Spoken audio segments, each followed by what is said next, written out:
Ito po yung mga pwede at siguradong mangyayari. Ano man po ang mangyari sa impeachment laban kay Sara Duterte o impeachment ni Sara Duterte, Vice President, meron pa rin magiging problema. Kasi po, papunta pa rin yan sa korte ng mga kasong yan.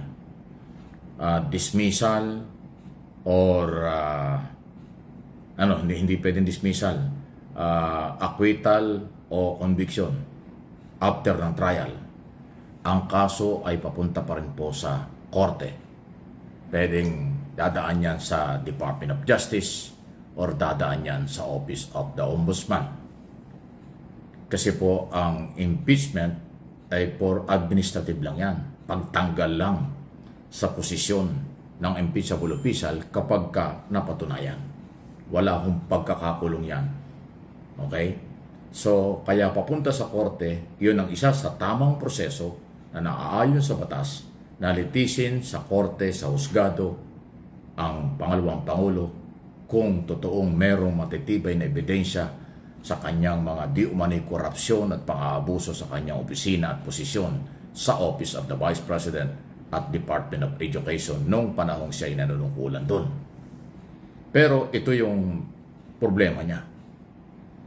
Makalusot man siya o hindi sa impeachment trial, ang kakaharapin naman niya ay itong susunod na bagong ombudsman. Kasi magtatalaga po si Pangulong Marcos ng ombudsman. Kung sino man po ang itatalaga dyan, hindi natin alam. Pero ongoing na po yung evaluation ng Judicial Bar Council na marami pong nag-apply. Napakarami pong nag-apply ng mga active Associate Justice ng Supreme Court, retired Associate Justice, at iba-iba mga abogado. At Cabinet Secretary katulad ni Boying Rimulya. Kung di ako nagkakamali, no, isang linggo, 16 na yata o 17 ang nag-file ng application. At yan ay sinuri ng Judicial Bar Council, inirekomenda sa Pangulo. Ang Pangulo ang pipili kung sino ang kanyang gustong maging ombudsman. Kasi si Associate Justice retired at ngayon ay Ombudsman Samuel Martires ay magre-retiro officially this coming July 27. Next week na yon, before ang SONA. Tapos na yung kanyang 7 years na term nung isa ay nagsimula pa nung i-appoint ni dating Pangulong Duterte. Kasi constitutional body po ang ombudsman. Okay? Ang tempo nila, nakapix talaga yan. Kahit magpalit ang administrasyon hanggat hindi pa natatapos ang 7 years na term, hindi yan napapalitan. Pero itong kay Samuel Martires ay mag-i-expired na ngayong month na ito, itong susunod na linggo.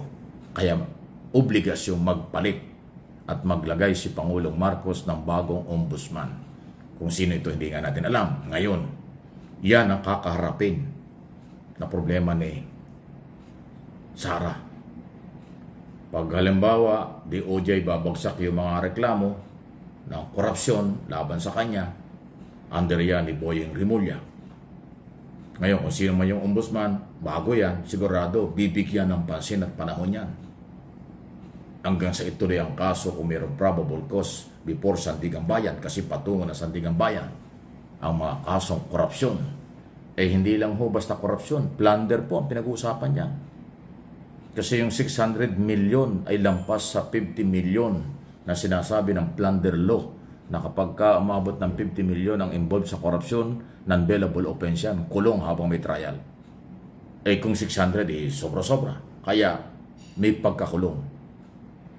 Kaya nga ayaw natin pangunahan, makalusot man siya o hindi, dyan sa impeachment, yung plunder case at iba pang kasong korupsyon, kakaharapin pa rin ni Sara Duterte. Yan po, hindi yan batikos, hindi yan banat. Yan po ang proseso ng batas, proseso ng pagpapail ng kaso at mangyayari against Sara. Kasi yung mga DTS, pag sinasabi mo yung mga Duterte, akala binabanatan na Kasi di nakakaintindi sila ng rule of law. Hindi na naintindihan, yan yung balitang totoo, yan yung balitang pwedeng mangyari. Binabalita lang namin, wala namang personalan. Hindi yan batikos, yan ang pwede. Hindi naman pwedeng hindi ibabalita kasi yan ang lehitimo na balita na pwedeng mangyari. Magpasalamat mga kayo, at least advance ito na binabanggit natin na mangyayari naman. Kasi inuulit natin, yung impeachment for removal lang yan, pagtatanggal lang. Walang pagkakakulong ang conviction sa impeachment trial, impeachment court. Kaya papunta ng korte dahil ang korte iba kaysa sa impeachment trial. Ayan po ang sitwasyon. Okay? So, malaya ko yung makapag-comment react sa bagay na yan, maging professional, makataong comment, huwag po yung below the belt o wala sa hulog at nakakadagdag lang ng kaguluhan, kalituhan, sana wag ganon. Okay? Sunod na pag-usapan natin. Naku, si Senador Chis Escudero. Nag-expired na rin ang kanyang term as Senate President kasi noong June 30, expired na eh. Ngayon, hindi pa naman po naihahalal siya sa 20 Congress. Ang 20 Congress sa July 28 magsisimula before ang SONA ng hapon. So, hindi pa pala nakakasiguro. Kasi ngayon, may inside story na pareho na ngayon na may mga nagkiklaim, mayroon pang third party. Kasi iba yung veterans block ni Soto at Lacson. Tapos ngayon itong Duterte 7, parang nagdududa sa galawan ngayon, kaya gusto nilang maglagay ng panibagong kandidato. O, di ba? Magiging 3. Kasi doon sa Duterte block, ang kailang pwedeng ilagay, gustong ilagay nila si Aimee o kaya si Marcoleta. Dito naman sa veterans block, ay gusto nila ay si Soto. Dito naman sa grupo ng kabila ay si Escudero.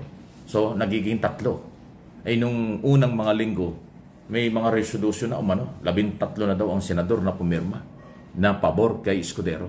Pero ngayon, na naglabasan na yung mga matinding batikos na panawagan at kung ano sinabi ng publiko dahil sa mga sobrang pamumulitika sa Senado, nagising yung mga senador. At tila, nag-iiba na.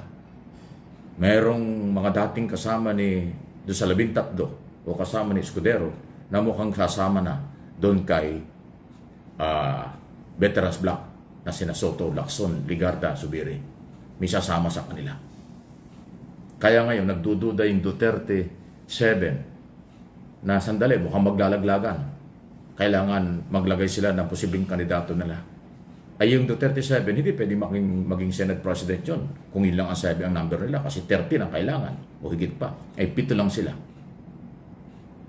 Kaya posibleng yung Soto pa ang medyo lumakas kumpara dito kay Escudero. Kapag himiwalay ang Duterte 7 kay Escudero, natitira 6 na lang. Kasi 13 daw sila. Kung 7 yung aalis, o di 6 na lang. Dito sa kabila, di 13, 24 sila, di meron pang 11, ba? Lalabas, majority ngayon si Soto. Ganun yun Pag na humiwalay yung Duterte 7, doon sa 13, 6 na lang matitira kay Escudero.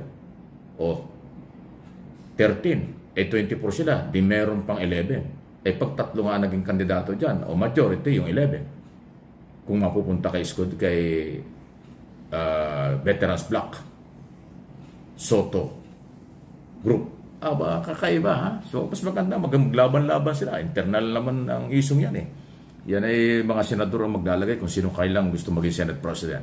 So, kung 3 ang magiging kandidatong Senate President, papabor sa veterans block. Yan po yung aking opinion dyan. Analysis sa isong yan. Please like and share, subscribe and follow. Pakilike din po ng ating mga video.